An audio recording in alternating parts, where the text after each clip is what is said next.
देखिए, चाहे आप कुछ भी करके पैसा कमाते हैं ये तो अच्छी बात है। चाहे आप बिजनेस करके कमाते होइएगा या जॉब करके कमाते होइएगा, या हो सकता है आप अपने से कुछ स्टार्ट किए हो उससे पैसा कमाते होइएगा, यही ना हो सकता है। ठीक है, अगर आप किसी भी तरीके से पैसा कमाते हैं तो आपके लिए एक छोटा सा कहानी सुनाने जा रहा हूँ। इस कहानी को ध्यान से सुनिएगा, बहुत छोटा सा कहानी है और इस कहानी में एक छोटा सा क्वेश्चन भी रहेगा। ठीक है, और उस क्वेश्चन का आंसर क्या होगा जरा सोचने का कोशिश कीजिएगा। ठीक है, स्टार्ट करते हैं। देखिए, बात ये हुआ कि एक गाँव में दो व्यापारी, यानी कि दो बिजनेसमैन समझिए, दो व्यापारी शहद बेचने जाया करता था। क्या? मध, हनी बेचने जाया करता था। अब क्या हुआ कि बहुत दिनों से जाया करता था, तो अब क्या हुआ, लोग सब ऐसा देखता था कि एक व्यापारी का बहुत ज़्यादा बिकता था और दूसरे का बहुत कम बिकता था। तो दोनों मतलब कुछ लोगों के मन में सोचाया कि भाई आखिर ऐसा क्यों है कि मतलब इसका बहुत ज़्यादा बिकता है और इसका बहुत कम बिकता है, तो आखिर ऐसा क्यों? तो आप लोग बताइए, बता सकते हैं? चलिए कुछ और हम हिंट दे देते हैं। तब उस गांव के कुछ लोगों ने मतलब ये डिफरेंस करना चाहा, दोनों में अंतर समझना चाहा कि आखिर इसका अधिक क्यों बिकता है और इसका कम क्यों बिकता है। तो आप तो जानते हैं कि जिसका ज़्यादा बिकेगा उसका प्रॉफिट ज़्यादा होगा और जिसका कम बिकेगा उसका प्रॉफिट कम होगा। ठीक है, तो कुछ लोगों ने अंतर करना चाहा, तो अंतर किया ना, तो देखा कि जिसका ज़्यादा बिक रहा है ना उसका क्वालिटी शहद का मध का उसका क्वालिटी मतलब ख़राब था, उतना अच्छा नहीं था, और उसका क्वांटिटी भी ख़राब था। मतलब वो जितना जोख के देना चाहिए था उससे थोड़ा सा कम ही जोख करके देता था। बात समझ में आया? यानी कि इसका क्वालिटी ख़राब, इसका क्वांटिटी ख़राब, लेकिन इसका बिकता अच्छा था।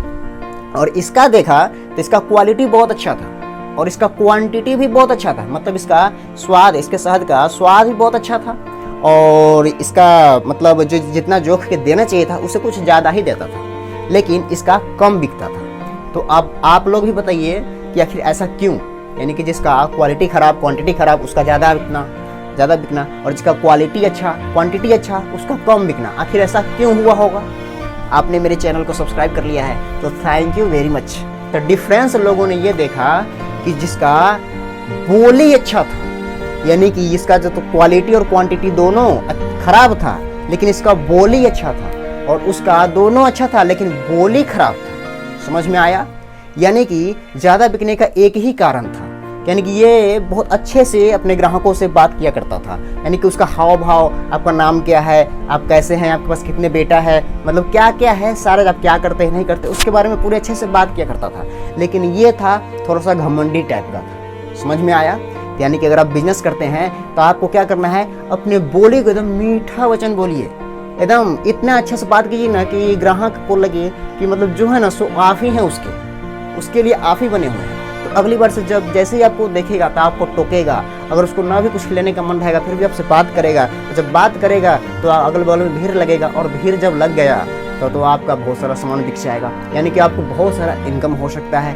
ये कहानी से आपको क्या सीख मिलती है? आपको ये कहानी से यही सीख मिलती है कि अपने वचन को, बोली को बहुत अच्छे तरीके से रखिए, यानी कि पहले सोचिए फिर बोलिए। इसलिए बोला गया है कि पहले तोलो फिर मुंह खोलो तब जाके बोलो। समझ में आया? समझ में आ गया? तो चलिए अब आप लोग कुछ कमेंट करके मीठी मीठी बातें, प्यारी प्यारी बातें कमेंट करके बता दीजिए, और कुछ इस कहानी के बारे में कुछ सजेशन देना है तो भी कमेंट कर दीजिए, और इस वीडियो को लाइक कर दीजिए।